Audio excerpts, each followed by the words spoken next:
Welcome back class. सो हम move करते हैं अपनी एक्सरसाइज 3.3 के क्वेश्चन नंबर 2 की तरफ। क्वेश्चन नंबर 2 कह रहा है कि solve 2x plus 3y is equals to 11 and 2x minus 4y is equals to minus 24 and hence find the value of m for which यहाँ पर एक इक्वेशन दी हुई है y is equals to mx plus 3। So यहाँ पर मुझसे इसने m का वैल्यू पूछा है। अगर मुझे m का वैल्यू को कैलकुलेट करना है तो मुझे क्या करना पड़ेगा। m के वैल्यू को कैलकुलेट करने के लिए सबसे पहले मुझे x और y के वैल्यू को निकालना पड़ेगा, तभी मैं m के वैल्यू को कैलकुलेट कर पाऊंगा। और x और y के वैल्यू को निकालने के लिए यहाँ पर जो मुझे दो ऊपर इक्वेशंस दिए हैं, इन दोनों इक्वेशंस को सॉल्व करना होगा एंड देन फिर जहां से वो वैल्यू निकलेगी x और y की, उसको अपनी इस इक्वेशन में पुट करके m के वैल्यू को फाइंड करना होगा। तो यहाँ पर क्वेश्चन में उसने मुझसे बोला तो सिर्फ m का वैल्यू है, लेकिन वो इनडायरेक्टली मुझसे x और y का वैल्यू भी निकलवाना चाहता है। तो सबसे पहले हम क्या करते हैं, अपनी इक्वेशंस को सब्स्टिट्यूशन मेथड से सॉल्व करते हैं और उनके सॉल्यूशंस फाइंड करते हैं। सो देखते हैं सॉल्यूशन। फर्स्ट इक्वेशन दी हुई है 2x plus 3y is equals to 11। इसको इक्वेशन 1 बोल देते हैं। सेकंड इक्वेशन है 2x minus 4y is equals to minus 24। ये मेरी इक्वेशन नंबर 2 है। सो इक्वेशन नंबर 1 को थोड़ा सिंपल फॉर्म में लिख लेते हैं। 2x plus 3y is equals to 11 है। इसको मैं थोड़ा सिंप्लीफाई करूंगा, ये उठकर इधर आ जाएगा माइनस 3y और यहाँ पर ये 2x बचा है। अगर मैं 2 को इसके अपॉन में भेज दूंगा तो 11 माइनस 3y अपॉन में 2। तो यहाँ पर ये x की टर्म में मैंने इसको सॉल्व कर दिया। नाउ अब मुझे क्या करना है, इस x को सब्स्टिट्यूट करना है अपनी सेकंड इक्वेशन में। सो इक्वेशन नंबर 2 में सब्स्टिट्यूट करते हैं value. Substitute value of x in equation second, क्योंकि फर्स्ट को हमने क्या करा था, सिंप्लीफाई करा था, तो इसलिए मैं इसको सेकंड में सब्स्टिट्यूट करूंगा। इक्वेशन नंबर सेकंड क्या है, 2x minus 4 is equals to minus 24। So अब यहाँ पर क्या करना है, x की जगह पर सब्स्टिट्यूट कर देना है पूरा वैल्यू जो है मेरा 11 माइनस 3y अपॉन 2 और यहाँ पर ये क्या है माइनस का 4y is equals to minus 24। यहाँ से देखो ये 2 से 2 कैंसिल आउट हो गया। इसको यहाँ पे सिंप्लीफाई करके लिख लेते हैं थोड़ा। 11 minus 3y minus 4y is equals to minus का 24। अब मैं क्या करूंगा, इन दोनों को ऐड कर दूंगा, माइनस माइनस प्लस हो जाएगा और ये बन जाएगा माइनस का 7y और ये 11 यहाँ प्लस कर रहा है, दूसरी साइड जाएगा सब्ट्रैक्ट करेगा, तो ये माइनस का 24 में से 11 और माइनस हो गया, तो ये भी दोनों माइनस के हैं, जो ऐड होके मेरे को दे देंगे कितना 35 और यहाँ से 7y। अब मैं इसको सॉल्व कर दूंगा, माइनस माइनस ये प्लस हो गया, 7 से इसको डिवाइड किया तो ये 5 पर हो जाएगा। तो यानी y का वैल्यू मुझे कितना मिल गया, 5 मिल गया। y मुझे 5 मिल गया, y की वैल्यू मिल गई। अब क्या निकालना है, x की वैल्यू। y की वैल्यू को क्या करूंगा, सब्स्टिट्यूट कर दूंगा किसमें, अपनी फर्स्ट इक्वेशन में। फर्स्ट इक्वेशन कौन सी है, ये रही इक्वेशन। पुट करते हैं y is equals to 5 in equation, या इसमें पुट कर लो, ये वाली जो है इसको 3 बोल दो, इन इक्वेशन 3 थर्ड बोल दिया। तो यहाँ पर ये क्या है, x is equals to 11 minus 3y upon 2। y कितना है 5, तो यहाँ पर सीधा y की जगह पर कितना रख दिया 5 रख दिया। इसको सॉल्व कर लेते हैं। 3 इंटू 5 कितना हो गया 15। सो 11 माइनस 15 अपॉन 2x। तो इसको सॉल्व करूंगा तो ये माइनस का 4 है ऊपर और नीचे डिनोमिनेटर में 2 है। सो उसको डिवाइड कर दूंगा तो x का वैल्यू मुझे मिल गया माइनस 2। सो x और y के वैल्यू मुझे मिल गए दोनों। अब मुझे क्या करना है, m का वैल्यू फाइंड करना है। सो अब मुझे अपनी ये वाली इक्वेशन को यूज करना पड़ेगा जो यहाँ पर दी थी। इसकी नाउ इक्वेशन मुझे क्या दी है, y is equals to mx plus 3। So यहाँ पर मैं क्या करूंगा, in this equation put the value of x and y। So इस इक्वेशन में मैं x और y जो मैंने यहाँ पर वैल्यू निकाली थी, इसको क्या कर दूंगा, सब्स्टिट्यूट कर दूंगा, रख दूंगा और m का वैल्यू को फाइंड कर दूंगा। So y is equals to mx plus 3। So y की वैल्यू कितनी निकाली हमने, 5 निकाली है। अच्छा, x का वैल्यू मैंने कितना निकाला, यहाँ देख सकते हो -2। तो यहाँ पर x की जगह पर भी मैंने कितना रख दिया, -2 रख दिया। ये यहाँ से सॉल्व करूंगा तो ये हो जाएगा मेरा 3 है, दूसरी साइड आएगा तो ये 5 से सब्ट्रैक्ट हो जाएगा और ये मेरे को माइनस का 2m दे देगा। इसको मैं सॉल्व करूंगा तो ये कितना आ जाएगा, 2 हो जाएगा और ये माइनस का 2m हो जाएगा। इसको सिंप्लीफाई करूंगा डिवाइड करके तो आप देखोगे m का वैल्यू मुझे कितना मिल जाएगा, -1 मिल जाएगा। आई होप आपको समझ में आया होगा। बस इतना ही था इस क्वेश्चन में। सो मूव करते हैं अपने क्वेश्चन नंबर 3 की तरफ। ओके, मूव करते हैं अपने क्वेश्चन नंबर 3 की तरफ। क्वेश्चन नंबर 3 में हमें गिवन है फर्स्ट पार्ट में, the difference between two numbers is 26 and one number is 3 times the other, find them. यहाँ पे कह रहा है कि मेरे को दो नंबर्स गिवन है, उन दोनों नंबर्स का जो डिफरेंस है वो कितना है, 26 है, और जो पहला नंबर है वो क्या है, 3 टाइम्स है दूसरे वाले के। यानी एक नंबर जो बड़ा वाला है वो क्या है, छोटे वाले नंबर्स का कितने गुना है, 3 गुना है। तो ये सारी इंफॉर्मेशन को हम क्या करते हैं, पहले नोट डाउन कर लेते हैं क्या क्या मुझे गिवन है। अगर बात करूं मैं सोल्यूशन की, सोल्यूशन फर्स्ट, तो मुझे गिवन है, मैं सबसे पहले लेट कर लेता हूं, लेट बी द बिग या let be the large number be X और let be the small number be Y, और स्मॉल नंबर क्या होगा, वाई होगा। सो कह रहा है कि पहला नंबर और जो दूसरा नंबर है उन दोनों के बीच में जो डिफरेंस है वो कितना है, 26 का डिफरेंस है। यानी अगर मैं बड़े नंबर की बात करूं, यहाँ पर कंडीशन 1 की अगर मैं बात करूं तो जो मेरा बड़ा नंबर है वो कितना है, x है, और जो मेरा छोटा नंबर है वो कितना है, y है, और उन दोनों के बीच में जो डिफरेंस है वो कितना है, 26 है। तो इसको मैं इक्वेशन नंबर 1 बोल देता हूं। तो मूव करते हैं अपनी सेकंड कंडीशन की तरफ। सेकंड कंडीशन में मुझे बोला है the number is 3 times the other, कि जो एक नंबर है मेरा बड़ा वाला वो छोटे वाले नंबर का 3 गुना है। तो जो मेरा बड़ा वाला नंबर है, यहाँ पर अगर मैं बात करूं कंडीशन की, कंडीशन 2 में जो मेरा बड़ा नंबर है x है और छोटा नंबर क्या है, y है, तो ये जो बड़ा नंबर है छोटे वाले नंबर का कितने टाइम्स है, 3 टाइम्स है। तो अगर मुझे इन दोनों को इक्वल करना है तो मुझे छोटे वाले नंबर में इंटू करना पड़ेगा क्या, 3, तभी ये दोनों इक्वल होंगे। तो यहाँ पर ये मेरे को मिल गई मेरी इक्वेशन नंबर सेकंड। अब मैं क्या करूंगा, इनका सब्स्टिट्यूशन मेथड से सोल्यूशन फाइंड करता हूँ। सो अभी देखो यहाँ पर क्या है, यहाँ पे मुझे सिंप्लीफाई करने की जरूरत नहीं है अपनी इक्वेशंस को। यहाँ पे x का देखो यहाँ पे सिंपल है वैल्यू, मैं यानी डायरेक्टली सब्स्टिट्यूट कर सकता हूँ x की वैल्यू को। तो मैं क्या करता हूँ, सब्स्टिट्यूट करता हूँ of, substitute the value of x in equation first. तो x की वैल्यू को सब्स्टिट्यूट कर देता हूं किसमें, फर्स्ट इक्वेशन में। तो x की वैल्यू कितनी है, 3y है, और फर्स्ट इक्वेशन क्या है, x minus y is equals to 26 है, और x की जगह पर मैं क्या लिख सकता हूं, 3y लिख सकता हूं, है ना। तो यहां पर मैंने क्या लिख दिया, 3y। ये 3y में से एक y माइनस हो जाएगा, कितना बचेगा, 2y इज इक्वल्स टू 26। इसको मैं 2 से डिवाइड कर दूंगा तो y का वैल्यू कितना मिल जाएगा, मुझे 13 मिल जाएगा। y मुझे 13 मिल गया। अब मुझे क्या निकालना है, x निकालना है। तो x निकालने के लिए मैं क्या करूंगा, वापस से y की वैल्यू को रख दूंगा अपनी फर्स्ट इक्वेशन में। तो क्या करते हैं, पुट करते हैं y is equals to 13 in equation first. ये सेकंड में रख देते हैं, सेकंड ज्यादा इजी है, दोनों इजी सी हैं। तो ये क्या है, x is equals to 3y। So यहाँ पे y की जगह पे कितना पुट करना है, 13 पुट करना है। कहां से आया, ऊपर से आया, इनको इंटू कर देते हैं, 3 इंटू 13 कितना हो जाएगा, 39। तो y x का वैल्यू कितना मिल गया, 39 मिल गया, और y का वैल्यू कितना मिल गया, 13 मिल गया। ओके, सो अपने सेकंड पार्ट की तरफ मूव करते हैं। सेकंड पार्ट में हमें दिया हुआ है the larger of to supplementary angles exceeds the smaller by 18 degree, find them.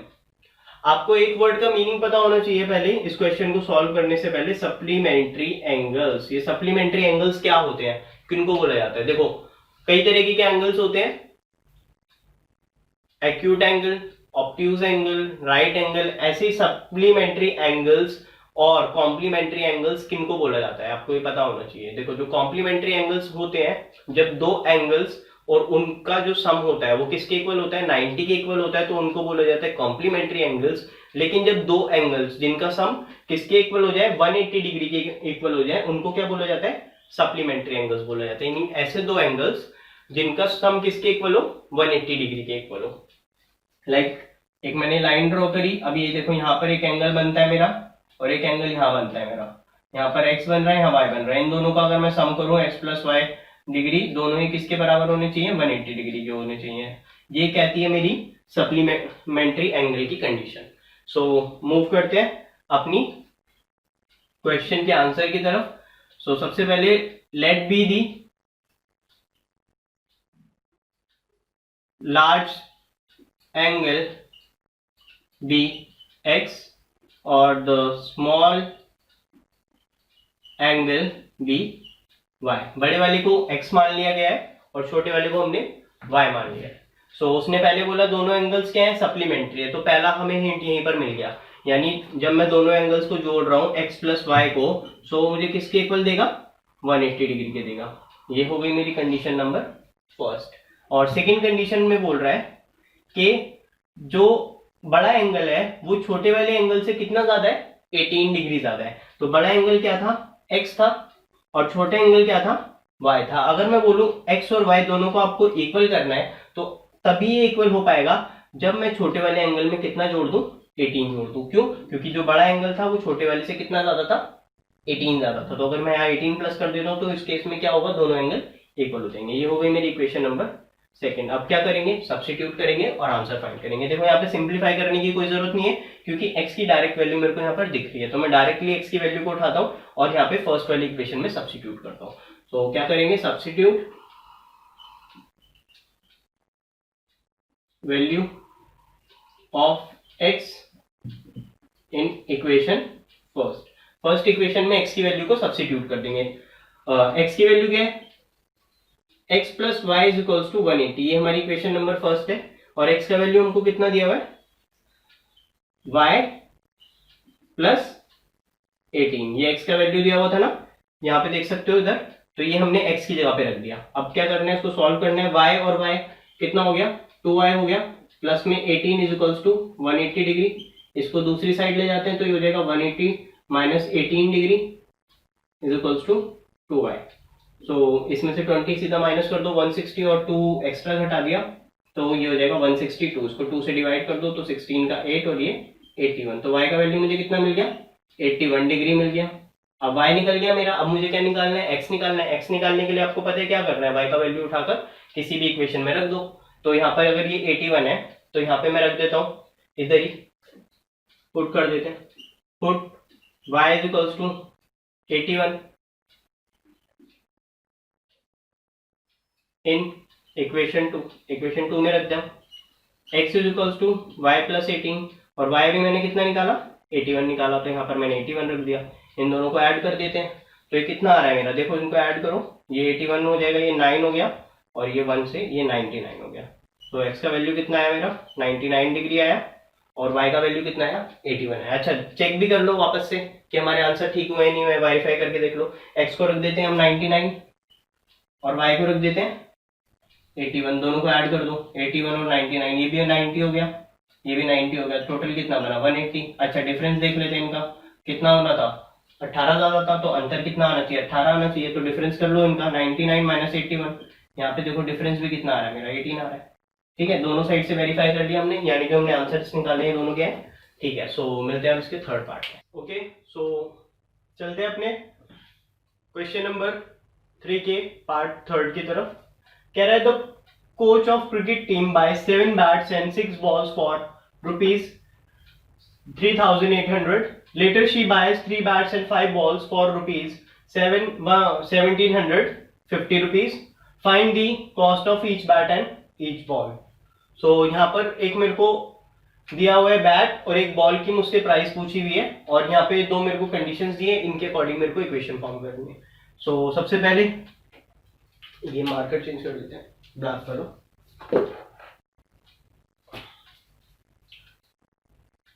सो सबसे पहले बात करते हैं, और थर्ड पार्ट है, थर्ड पार्ट में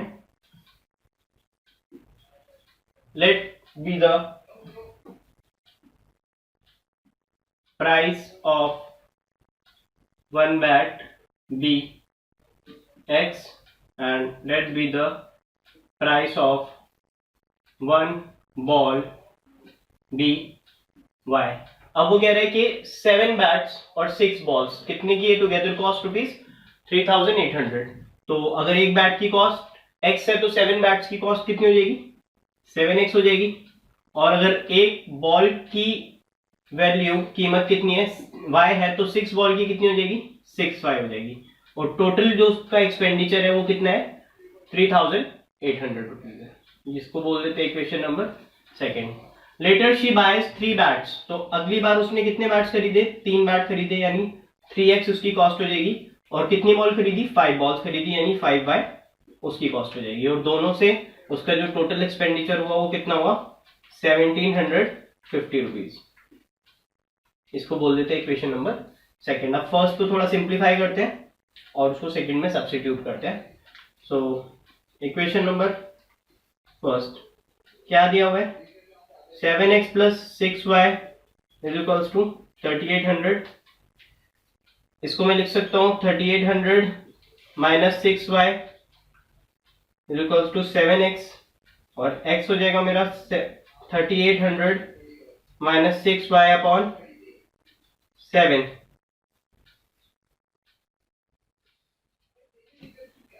इसको बोल दो चुप हो जाएगा, इसको बोल चुप हो जाएगा, रोको मत, रहने दो, चलने दो, उसको बोल दे चुप हो जाएगा। चुप हो जा, ओ सुन ले, चुप हो जा।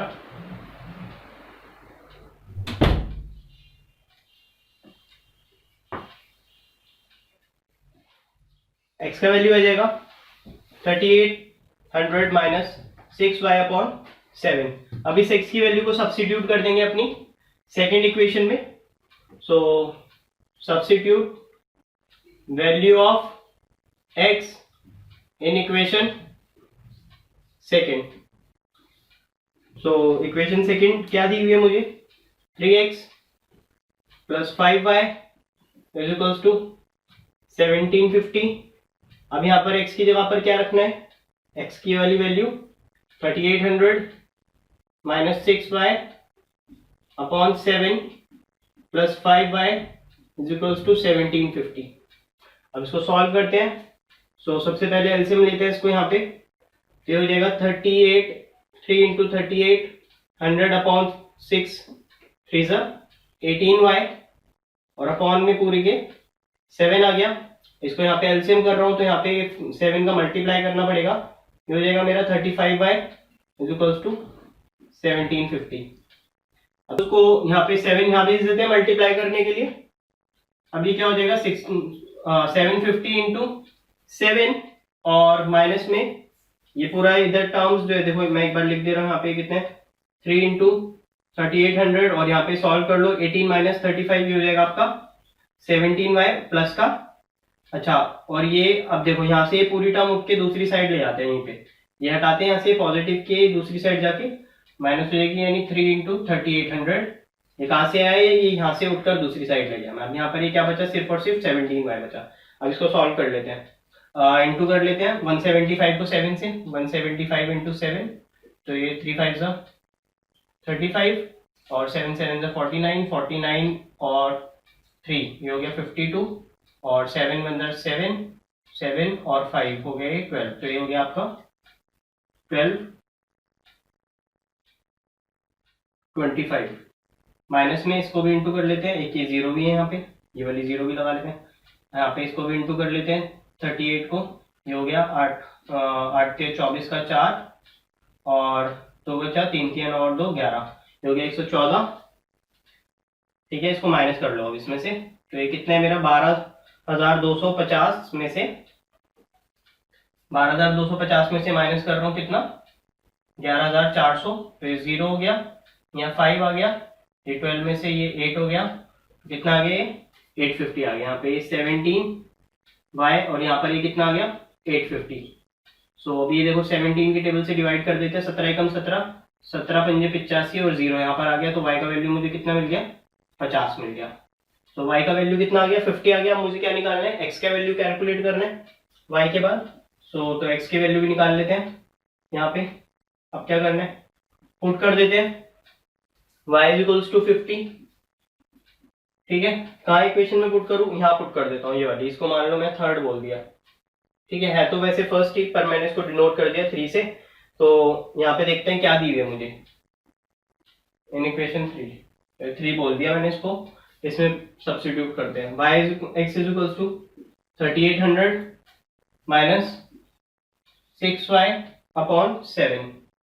तो यहाँ पर ये वैल्यू सब्स्टिट्यूट कर दी। अच्छा, y की जगह पे कितना रखना है, 50। y को यहाँ पे कितना रखते हैं, 50 डाल देता हूँ।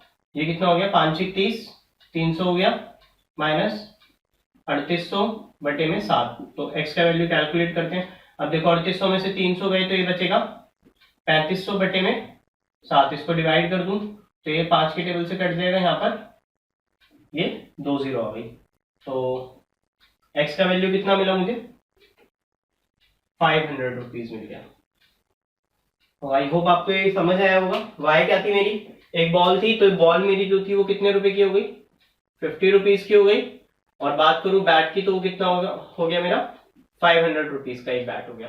तो इस इक्वेशन को हमने किस तरीके से सॉल्व किया आपने देख लिया होगा। थोड़ा कैलकुलेशन यहाँ पे थोड़ी सी हल्की सी लिटिल बिट लेंदी है, अदरवाइज क्वेश्चन में कुछ नहीं है, बिल्कुल सेम है। सो अगर आपकी टेबल्स पे थोड़ी अच्छी ग्रिप होगी तो आप इजीली इसको सॉल्व कर पाओगे। सो मिलते हैं अपने 4th पार्ट में।